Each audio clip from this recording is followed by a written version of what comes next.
فیروز مندیوں کی کوئی متعین گھڑی نہیں ہوتی۔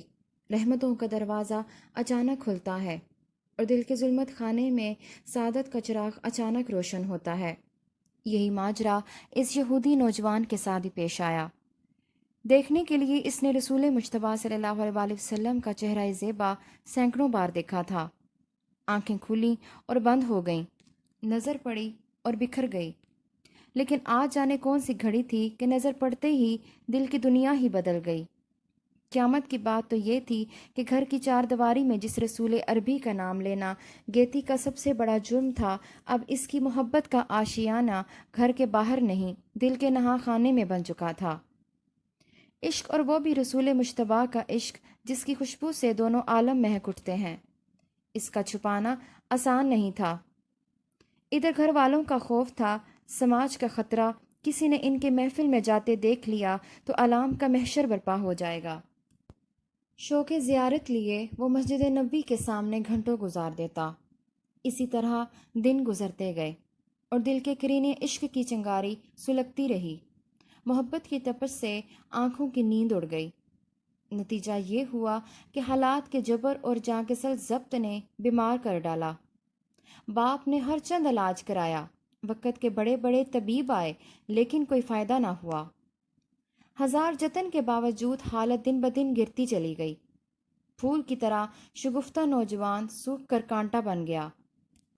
اب بیمار عشق حیات کی آخری منزل کی طرف تیزی سے بڑھ رہا تھا۔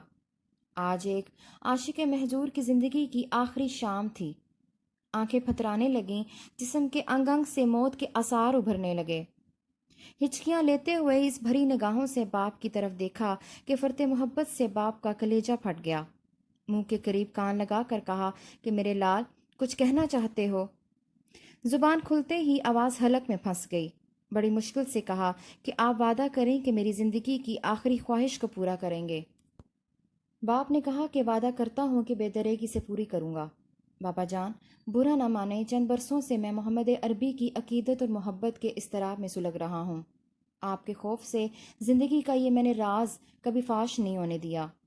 انہی کی یاد میں سوتا ہوں، انہی کے خیال میں جاگتا ہوں۔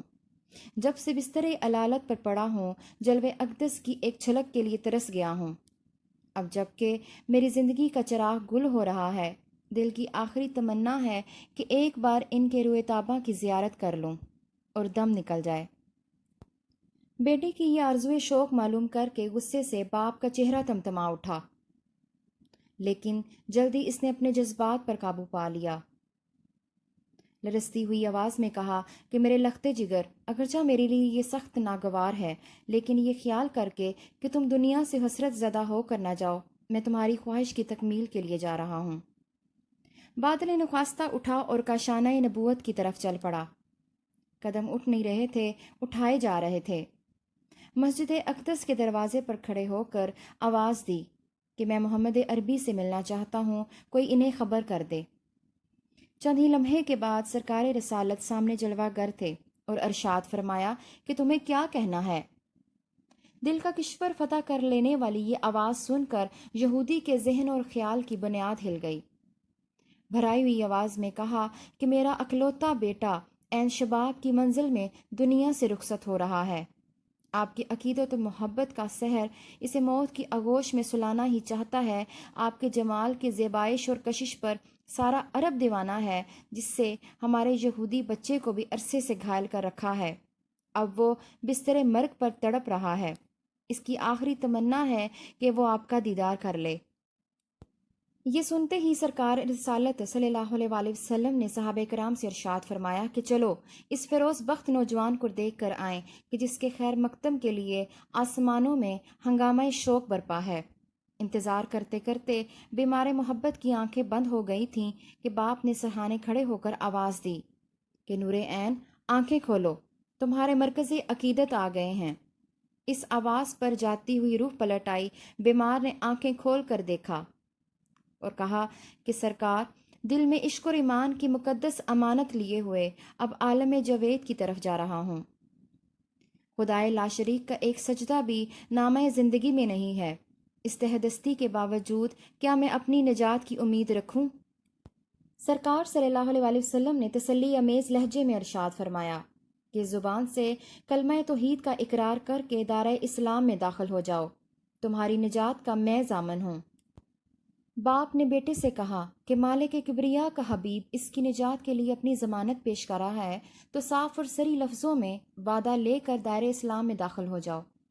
نوجوان نے کہا کہ سرکار، قبر کی منزل سے داخل جنت تک آپ کی ضمانت پر اسلام قبول کرتا ہوں۔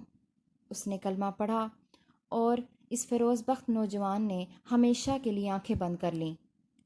نوجوان کے باپ نے کہا کہ حضور، اب یہ جنازہ میرا نہیں ہے، اسلام کی مقدس امانت ہے، اب یہ میرے گھر کی بجائے آپ کے در رحمت سے اٹھے گا۔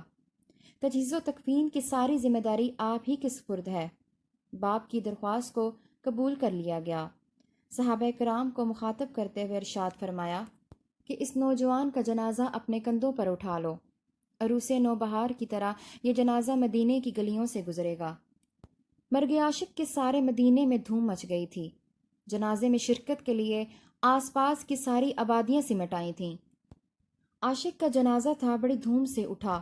کثرت ہجوم سے مدینے کی گلیوں میں دل رکھنے کی جگہ باقی نہ تھی۔ سرکار خود بھی جنازے کے ساتھ ساتھ پنجوں کے بل چل رہے تھے۔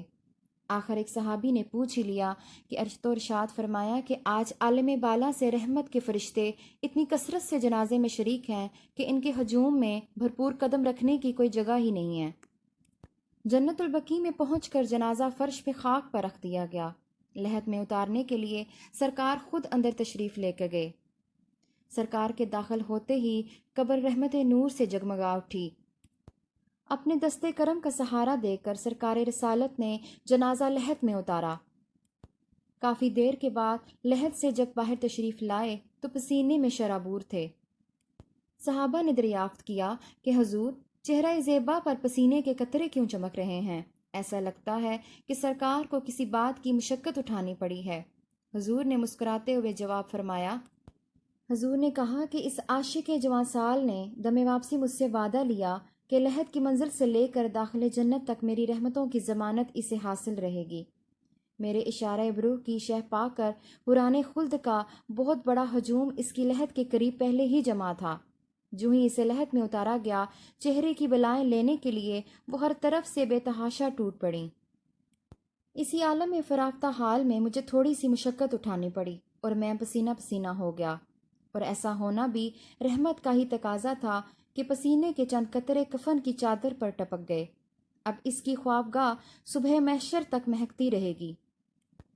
عشق مصطفیٰ کی سرفرازی نے ایک ایسے نوجوان کو آخری اعزاز کے منصب عظیم پر پہنچا دیا کہ جس کے نام حیات میں ایک سجدہ بندگی کا بھی اندراج نہ تھا۔